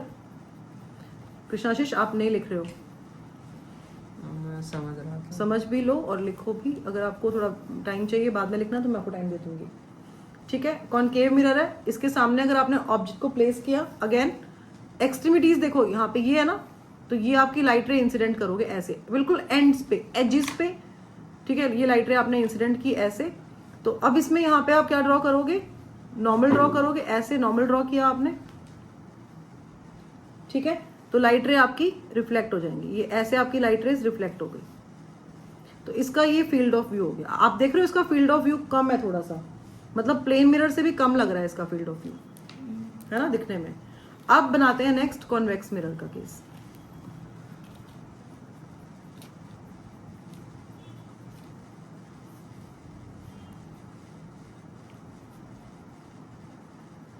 Convex mirror, convex mirror में again will place the object in front of the mirror, ठीक है। अब इसकी एक्सट्रीमिटीज, एंड्स, एजेस, यहाँ पे आपको लाइट रे, इंसिडेंट रे को ना आपको ऐसे स्ट्राइक करवाना है, मतलब बिल्कुल एज पे। फिर यहाँ से आपने नॉर्मल ड्रॉ करना है and then you are suppose to draw the reflected ray. ये थोड़ी सी मैंने इधर बना दिया, ये आगे तक जाएगी ये, क्योंकि ये बिल्कुल आई थिंक ये तो मुझे 180 जैसा ही लग रहा है, ठीक है, क्योंकि हमने थोड़ा बड़ा बना दिया है कॉन्वेक्स मिरर, यहाँ पे ये FOV ठीक है। और ये आपका ऐसे यहाँ पे आप लाइट रे इंसिडेंट करवाओगे, ये नॉर्मल हो गया आपका, और ये आपकी रिफ्लेक्टेड रे हो गई। तो इसका फील्ड ऑफ व्यू कितना ज्यादा है देखो। सबसे ज्यादा फील्ड ऑफ व्यू जो है हमारा किसका है? कॉन्वेक्स मिरर का। इसमें भी रेज आपकी डाइवर्ज कर रही है, इमेज वर्चुअल डायरेक्ट बनती है, ठीक है। तो wider field of view convex mirror का, सबसे ज्यादा फील्ड ऑफ व्यू इसका होता है, कॉन्वेक्स मिरर का होता है। Done? Yes.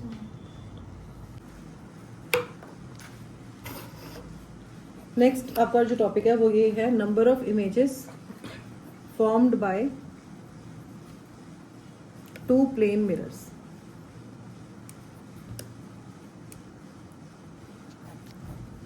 Number of images formed by two plane mirrors, ठीक है। तो इसमें ना अब डिपेंड करता है कि आप मिरर्स को प्लेस कैसे करो। बेटा फैन थोड़ा सा कम कर दो। तो number of images formed by two plane mirrors में क्या है कि आप मिरर्स को कैसे प्लेस कर रहे हो, तो कितनी इमेजेस बनेंगी, है ना। अगर हमारे पास 2-3 मिरर्स हैं तो ऑब्वियस हमें मिरर इमेजेस ज्यादा बनती हैं। मुगले आजम देखिए, यस मैम, देखिए उसमें कितने सारे मिरर्स थे, मेरे रास्ते में वो तो उतनी सारी मल्टीपल इमेजेस बन गई थी। मैं उसमें भी तो प्रेम रतन धन पाया हूँ मैं। देखो मूवीज का सब पता है हमें। नहीं मैं वो देखी थी ना, उसमें बहुत यार, सारे सब सलमान खान खो जाता है। अच्छा अब यहाँ देखो, हो जाता है। तो इसमें ऑप्शंस क्या क्या है हमारे पास। इसमें ये है कि आप मिरर्स को कैसे भी प्लेस कर सकते हो, है ना। जैसे आपके जो दो मिरर्स हैं उनको हम एक दूसरे के पैरेलल भी प्लेस कर सकते हैं इस तरीके से, है ना।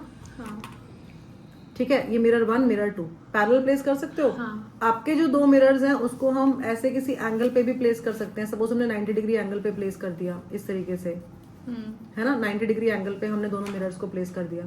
थर्ड आपका ये है कि जो दो मिरर्स हैं उसको हम किसी एंगल पे भी प्लेस कर सकते हैं, लाइक दिस। मतलब हम मिरर्स को कैसे भी प्लेस कर सकते हैं। जब हम, हमारी हेडिंग क्या है, टॉपिक क्या है, number of images formed by two plane mirrors. कहीं पे भी ऐसे कुछ मेंशन नहीं किया हुआ कि मिरर्स को कैसे प्लेस किया हुआ है, बस ये बोला कि दो प्लेन मिरर्स हैं, कितनी इमेजेस बनेंगी। तो अगर हमारे मिरर्स पैरेलल है तब कितनी बनेंगी, 90 डिग्री पे है तब कितनी बनेंगी, और किसी एंगल पे है अगर तो तब कितनी बनेंगी। ठीक है। ठीक है, ये अलग अलग सिचुएशन हो गई। तो अगर आपके मिरर्स पैरेलल हैं, ठीक है, तब उस केस में सपोज हमने ऑब्जेक्ट को प्लेस किया at the centre of these two mirrors. अगर आप ऑब्जेक्ट को दोनों मिरर्स के सेंटर में प्लेस कर रहे हो तो इस मिरर से ऑब्जेक्ट का जो डिस्टेंस है उसको हम ले लेते हैं d, है ना, और दूसरे मिरर से जो डिस्टेंस है उसको भी हम ले लेते हैं d। मतलब ये ऑब्जेक्ट जो है बिल्कुल मिड पे है, दोनों मिरर्स के सेंटर पे है। इस यहाँ से भी d डिस्टेंस पे है, यहाँ से भी d डिस्टेंस पे है। तो इस ऑब्जेक्ट की जो मिरर 1 है वो m1 है, मिरर 1 m2 है। जो मिरर 1 पे की वजह से जो उसकी इमेज बनेगी वो कहाँ बनेगी, बिल्कुल इसके पीछे, ये d डिस्टेंस पे है ना। तो d डिस्टेंस पे ही मिरर 1 पे जो इमेज बनेगी इसकी वो यहाँ बनेगी I1। तो इसका भी डिस्टेंस क्या होगा यहाँ से d, ठीक है। और इस ऑब्जेक्ट की इमेज इस मिरर की वजह से, है ना, ये भी तो एक मिरर है ना, तो ये इसके सामने भी है। तो यहाँ पर जो इसकी इमेज बनेगी वो भी d डिस्टेंस पे यहाँ बनेगी I2। इसको I2 ले लेते हैं, d डिस्टेंस पे बन गई। यहाँ तक तो क्लियर हो गया। तो एक इमेज बनी, ये इमेज जो I1 बनी है ये किसकी वजह से बनी है, इस ऑब्जेक्ट की मिरर 1 की वजह से। और I2 इमेज जो बनी है वो इस ऑब्जेक्ट की मिरर 2 की वजह से बनी है। दो इमेजेस समझ आ गई। अब आपने वर्चुअल ऑब्जेक्ट वाला जो कॉन्सेप्ट मैंने आपको समझाया था ना उस पर फोकस करना है।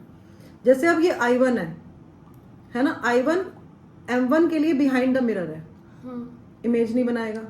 लेकिन I1 M2 के लिए क्या है, फ्रंट पे है ना।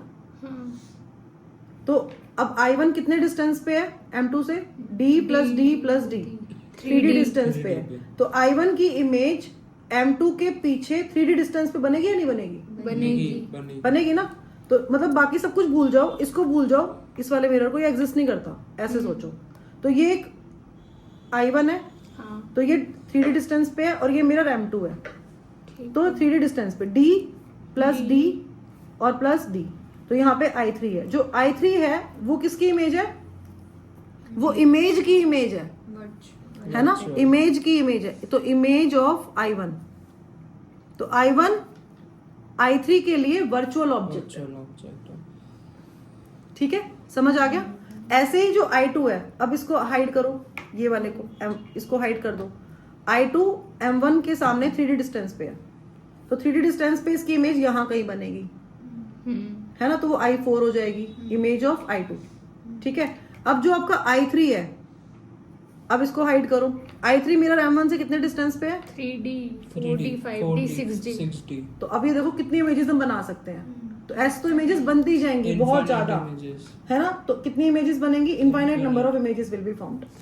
सो in this way we get infinite images, और जो इंटेंसिटी जो है इमेजेस की वो रिड्यूस होती जाएगी। इमेजेस कितनी बनेंगी हमारी, नंबर ऑफ इमेजेस बनेंगी इनफाइनाइटली मैनी इमेजेस बनेंगी, ठीक है। इनफाइनाइट नंबर ऑफ इमेजेस बनेंगी, इनफाइनाइट नंबर ऑफ इमेजेस बनेंगी।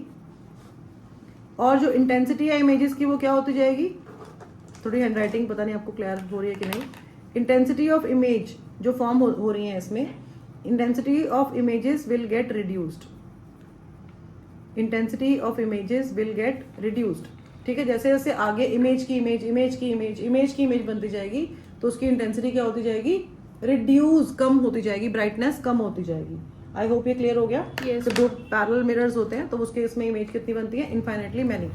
ठीक है। अब सेकंड केस जो है आपका वो परपेंडिकुलर वाला है ना। So when two mirrors are perpendicular to each other, मतलब दो मिरर्स के बीच में जो एंगल है वो कितना है 90 डिग्री है। उसको थोड़ा लेट्स ड्रॉ दिस। हाँ अभी ठीक है, हाँ तो ये दो मिरर्स के बीच में एंगल कितना है 90 डिग्री है। थोड़ा सा ये हल्का सा टिल्टेड सा बन गया है बिकॉज वो थोड़ा नोटबुक हिल गई थी ना, तो ये 90 डिग्री एंगल है। ठीक है, तो now we are placing the object in between these two mirrors like this. अब जो एंगल 90 डिग्री पे स्ट्राइक करेगा इस मिरर को, वो रिट्रेस करेगा पाथ को, है ना। और जो एंगल आपका, मतलब जो रे आपकी किसी एंगल पे स्ट्राइक करेगी, ऑब्जेक्ट से रेज निकलती है ना, ऑब्जेक्ट रेज को एमिट कर रहा है, तो ऑब्जेक्ट जो है वो पहले मिरर M1 पे रेज को एमिट कर रहा है, तो जो 90 डिग्री पे स्ट्राइक करेगा वो 90 डिग्री पे रिफ्लेक्ट हो जाएगा, और जो किसी एंगल पे स्ट्राइक करेगा वो उस एंगल पे ही रिफ्लेक्ट होगा। तो रिफ्लेक्टेड रेज डाइवर्ज हो रही है, फ्रंट ऑफ द मिरर तो मिलेंगी नहीं, बैक में मिलेंगी। ऐसे ही रे डायग्राम ड्रॉ करते हैं हम, तो जो बैक पे मिलेंगी इसको आप एक्सटेंड करोगे बैकवर्ड डायरेक्शन में, and he will get the image. ये आपके आ गई I1। ठीक है, similarly for this mirror M2, जो रे 90 डिग्री पे हिट करेगी वो 90 डिग्री पे ही रिफ्लेक्ट हो जाएगी, और जो किसी एंगल पे हिट करेगी, है ना, वो एंगल पे रिफ्लेक्ट हो जाएगी। Again you can extend the reflected rays in backward direction, and the point where the rays meet is the position of image. This is your I2. Clear है? ठीक है। अब I2 की इमेज इसके सामने बनेगी एक, बिकॉज ऑफ दिस मिरर ना। You can extend the mirror, जैसे हमने पहले किया था ना अभी, कि अगर ऑब्जेक्ट मिरर के सामने ना भी हो तो भी उसकी इमेज बन जाती है। हाँ। कैसे? ये ऐसे रेस को पास करवाता है ना। ये देखो, ये वाला जो डायग्राम था ऐसे, मैं अभी इसमें ड्रॉ नहीं कर रही हूँ। यहाँ देखो, अगर ऑब्जेक्ट यहाँ पे मिरर के सामने नहीं है ना, फिर भी उसकी इमेज उसके सामने बन जाती है कि नहीं बन जाती है? ये किया था हमने। तो जो आपका I2 है उसकी इमेज इसके सामने उतने ही डिस्टेंस पे यहाँ बनेगी, और उसको हम ले लेते हैं I3। तो I3 क्या है? Image of I2। I2 is the virtual object no for I3। तो कितनी इमेजेस बन गई? नंबर ऑफ इमेजेस फॉर्म्ड, अगर 90 डिग्री पे मिरर्स हैं तो नंबर ऑफ इमेजेस कितनी फॉर्म होगी? 3 फॉर्म होगी। Please right this now. अच्छा, अब जो आपका थर्ड केस है ना, थर्ड केस में क्या है कि when two mirrors are incline to each other. जैसे अगर दो मिरर्स हैं आपके पास, जैसे एक मिरर ये है, ठीक है, और एक मिरर ये है, and these two mirrors are incline to each other. ठीक है, so when two mirrors are incline to each other, तो उस केस में नंबर ऑफ इमेजेस कितनी फॉर्म होंगी? तो let's place an object between these two mirrors. अब ये जो ऑब्जेक्ट हमने प्लेस किया है इन दोनों मिरर्स के बीच में, ये हो सकता है बिल्कुल सेंटर में हो, है ना, कि एंगल बाई सेक्टर पे हो इसके, पर जरूरी नहीं है ना कि एंगल बाई सेक्टर पे ही होगा। ये थोड़ा आगे, थोड़ा पीछे, थोड़ा इसकी तरफ या उसकी तरफ भी हो सकता है। जब हम ये बोल रहे हैं कि ऑब्जेक्ट बिटवीन टू मिरर्स है, तो उसमें हम ये कहीं पे भी स्पेसिफाई नहीं कर रहे हैं कि वो एंगल बाई सेक्टर पे है उसके, कहीं कुछ स्पेसिफिकेशन नहीं है उसका, वो कहीं पे भी हो सकता है। तो अब हम क्या करेंगे ना, इस ऑब्जेक्ट का, इसके वर्टेक्स को ऐसे ज्वाइन करेंगे, और ये जो एंगल यहाँ पे फॉर्म कर रहा है और ये जो यहाँ पे फॉर्म कर रहा है, हम मान के चल रहे हैं कि ये दोनों एंगल्स इक्वल नहीं है, अनइक्वल एंगल्स है।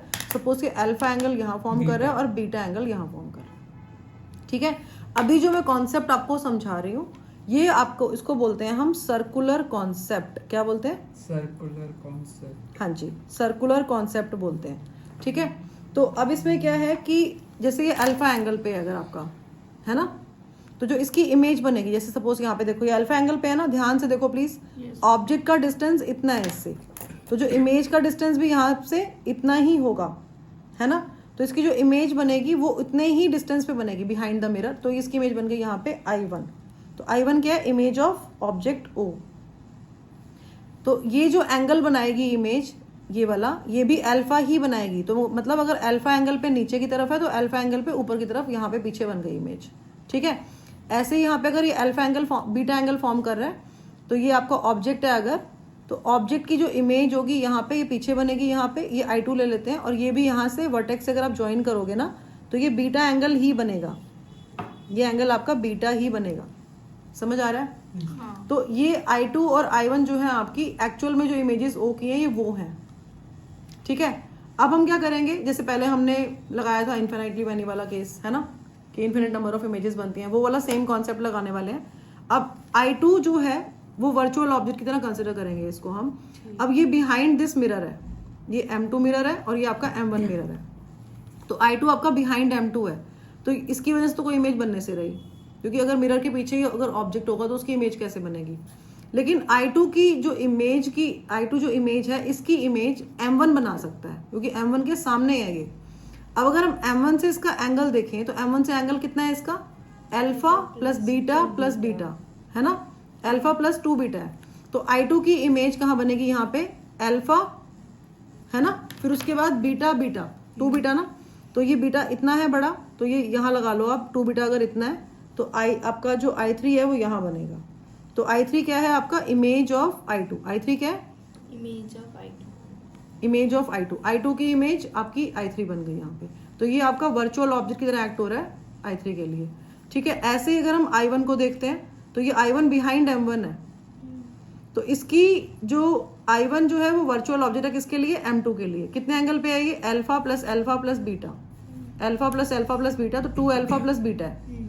तो अब 2 अल्फा प्लस बीटा से इससे, है ना, मतलब ये इस मिरर के सामने है ना, यहाँ से पीछे लेके जाओ तो बीटा तो ऑलरेडी है यहाँ पे, और 2 अल्फा और कर दोगे, 2 अल्फा आपका इतना यहाँ तक कहीं होगा ऐसे।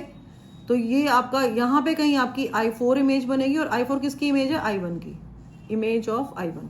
तो ऐसे करते करते we can draw number of images. तो ये तब तक आपने यूज कर सकते हो इसको जब तक आपका जो एंगल है वो ग्रेटर देन और इक्वल टू 180 डिग्री ना हो, उसके बाद इसको हम स्टॉप कर देते हैं। अब नंबर ऑफ इमेजेस का एक और मेथड है, वो है आपका criss cross method. Criss cross method, ठीक है। क्रिस क्रॉस मेथड में क्या है कि जैसे आपका मिरर M1 है और यहाँ पे आपका मिरर M2 है। मिरर M1 का जो एंगल है वो अल्फा है, मिरर M2 का जो एंगल है वो क्या है, बीटा। तो अब हम क्या करेंगे, ऐसे क्रॉस लगाएंगे, ऐसे और ऐसे। तो ये अल्फा और बीटा, यहाँ पे लिखो बीच में अल्फा प्लस बीटा, क्या लिखेंगे, अल्फा प्लस बीटा। अब यहाँ से अगर इसको देखोगे तो ये अल्फा और ये बीटा प्लस बीटा है ना, यहाँ ध्यान से देखो प्लीज, अल्फा प्लस बीटा, तो ये आपका हो जाएगा अल्फा प्लस 2 बीटा। और इधर से देखोगे तो alpha plus beta plus alpha, तो ये आपका हो गया 2 अल्फा प्लस बीटा। और फिर ऐसे क्रॉस बनाएंगे और ये अल्फा प्लस बीटा यहाँ लिखेंगे, ठीक है। अब फिर दोबारा एंगल्स को ऐड करेंगे, तो यहाँ पे क्या आएगा, 2 अल्फा प्लस 3 बीटा, और यहाँ पे क्या आएगा आपका 3 अल्फा प्लस 2 बीटा। अब हमने चेक करना है कि आपका जो एंगल है ना, जो आपका एंगल ये बन रहा है, जो एंगल फॉर्म कर रहे हो आप, ये आपका ग्रेटर देन और इक्वल टू 180 डिग्री अगर है, then you have to stop, वहां पे आप रुक जाओगे। अब ये सुन तो लिया, लेकिन इसको हम अप्लाई कैसे करेंगे, इम्प्लीमेंट कैसे करेंगे, वो भी तो हमें अंडरस्टैंड करना पड़ेगा ना, है ना, वो देखते हैं अभी। निकालना है हमने, ठीक है। अब ये सर्कुलर कॉन्सेप्ट जो आपका क्रिस क्रॉस मेथड है ना आपका, अभी हमने क्या किया है, क्रिस क्रॉस मेथड से हम नंबर ऑफ इमेजेस निकालेंगे, ठीक है। तो again let's draw 2 mirrors, 2 mirrors draw कर लिए हमने, ठीक है। अब यहाँ पे ना ऑब्जेक्ट प्लेस्ड है, और ये जो नीचे वाला मिरर है इसके साथ तो एंगल फॉर्म कर रहा है 30 डिग्री, और जो ऊपर वाला मिरर है उसके साथ एंगल फॉर्म कर रहा है 20 डिग्री। आपको बताना है कि कितनी इमेजेस फॉर्म होंगी। तो क्रिस क्रॉस मेथड कैसे यूज करते हैं हम, जैसे आपका मिरर M1 है, ये मिरर आपका M1 है और ये आपका M2 है, ठीक है। तो M1 के साथ कितना एंगल फॉर्म कर रहा है ऑब्जेक्ट, 20 डिग्री, और M2 के साथ वो एंगल फॉर्म कर रहा है 30 डिग्री। क्रॉस करो, 30 प्लस 20 कितना होता है, 50 डिग्री होता है। 50 प्लस 30 80 हो गया, 20 प्लस 50 70 डिग्री हो गया, ठीक है। अब इसको हम आगे फिर क्रॉस करेंगे, 180 नहीं आया ना अभी तक, हाँ, फिर क्रॉस करेंगे, यहाँ 50 लिखते हैं ना, अल्फा प्लस बीटा किया था, तो 70 प्लस 50 120, और 80 प्लस 50 130 डिग्री। अगेन क्रॉस करेंगे, फिर यहाँ पे हम 50 लिखेंगे। अब 130 प्लस 50 180 आ गया, ग्रेटर देन और इक्वल टू 180 नहीं होना चाहिए, क्रॉस कर दो इसको। 120 प्लस 50 170 हो गया, ठीक है। तो कितनी इमेजेस बनी हमारी, काउंट करो यहाँ से, 1 2 3 4 5 6 and 7 images will be found, ठीक है। हमने 50 डिग्री क्यों लिया? क्या? क्योंकि 20 प्लस 30 अल्फा प्लस बीटा किया था ना बेटा हमने क्रिस क्रॉस में, यहाँ बीच में ये अल्फा है ये बीटा है, तो अल्फा प्लस बीटा किया था ना यहाँ पीछे क्रिस क्रॉस मेथड में, यही तो किया था मैम यहाँ पे हम 20 डिग्री 30 जैसे डिग्री 20, क्योंकि ये ऑब्जेक्ट जो है इस वाले मिरर से 20 डिग्री पे, इस वाले मिरर से 30 डिग्री पे, पता तो 20 डिग्री ये गिवन है, अच्छा केवल तो 20 डिग्री और 30 डिग्री दिया हुआ था, दोनों को जो ऐड किया 50 आ गया, फिर 50 में 30 ऐड किया 80 आ 80, गया, yes, 50 में 20 ऐड किया 70 आ गया, जैसे खेलते नहीं गेम की तरह हाँ है, गेम समझ ठीक है आ गया क्लियर। यस मैम अब एक और क्वेश्चन करते हैं सिमिलर। तो अगेन वी हैव 2 मिरर्स,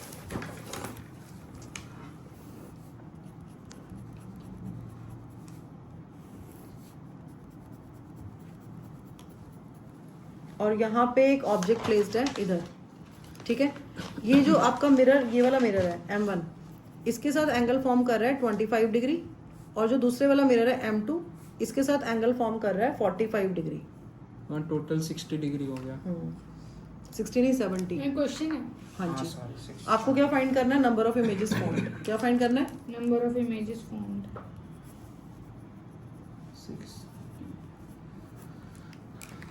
कैसे करेंगे? इजी, M1 लिखेंगे, M2 लिखेंगे, M1 के साथ कितना एंगल फॉर्म कर रहा है 25 डिग्री, M2 के साथ एंगल फॉर्म कर रहा है 45 डिग्री, क्रॉस कर देंगे, 25 प्लस 45 70 होता है, यहाँ लिखेंगे 70 degree, 70 plus 45 is 115, 70 plus 25 is 95 degree, ठीक है। फिर दोबारा क्रॉस करेंगे, राइट 70 डिग्री, जो ये ऊपर 70 लिखा था अल्फा प्लस बीटा, 70 प्लस 95 कितना होता है 165 degree, and 70 plus 115 is 185 degree. We are not going to consider 185 degree. कितने हो गए? 1 2 2 3 4 5 3 and 5 4 images and are 5, found. तो 5 images will be formed, ठीक है। इजी, मजा आ रहा Yes, है। ma'am. अब वी हैव 2 मिरर्स और दोनों 90 डिग्री पे हैं, and object is placed at the centre, मतलब ये 45 डिग्री यहाँ बना रहा है इस मिरर के साथ, और 45 डिग्री इस मिरर के साथ बना रहा है। आपको फाइंड करना है नंबर ऑफ इमेजेस फॉर्म्ड। बस तो पता है हमें 3 बनती हैं, बट इसको आपने क्रिस क्रॉस मेथड से फाइंड करना है। तो कैसे करेंगे? 45 degree and will write 45 degree here, 90 degree cross 90 degree, यहाँ पे कितना आएगा आपका 135 135, तो ये ओवरलैपिंग हो गई, सेम एंगल्स आ गए आपके। और 135 प्लस 135 प्लस 90 कितना होता है 360, है ना। 360. ये 90 डिग्री है ना यहाँ पे, तो अगर आप 135 प्लस 90 प्लस 135 करते हो तो आपके पास 360. आता है 360 डिग्री। तो ये आपकी ओवरलैपिंग हो जाती है यहाँ पे। और अगर आपकी ओवरलैपिंग हुई है तो आप, क्योंकि आपका ये फर्स्ट है, ये सेकंड है, और ये थर्ड है, और ये फोर्थ है, थर्ड और फोर्थ में क्या हो रहा है? ओवरलैपिंग हो रही है, तो इसको हम एक ही कंसिडर करेंगे। ओवरलैपिंग मतलब दोनों की वैल्यू सेम आ रही है इसलिए। हाँ, इसलिए हम, क्योंकि 360 फॉर्म कर रहे हैं ना, 135 90 प्लस 135 360 फॉर्म कर रहे हैं, इसलिए ओवरलैपिंग। लेकिन अभी तक आपका 180 नहीं आया, नहीं आया ना, तो उसको कंटिन्यू रखेंगे हम। कंटिन्यू कैसे रखेंगे? मैंने अब इसको, I need to redraw it, और you can understand if you draw like this, ऐसे करूँ अगर मैं, है ना। तो 90 प्लस 135 क्या होता है? 225 और 90 प्लस 135 यहाँ पे भी क्या आएगा? 225, क्योंकि यहाँ पे आपका 90 है ना, ऊपर क्या है 135, और ये भी आपका 135 था, है ना। इसको मैं दोबारा रीड्रॉ किया मैंने इतने पोर्शन को, ठीक है। तो 135 प्लस 90, तो ये भी क्रॉस, ये भी क्रॉस, जो कि ग्रेटर देन 180 है, तो इसको हम कंसिडर नहीं करेंगे, और इसको हम एक ही कंसिडर करेंगे, बिकॉज ओवरलैपिंग हो रही है। तो कितनी इमेजेस बनी? 1 2 and 3 images will be formed.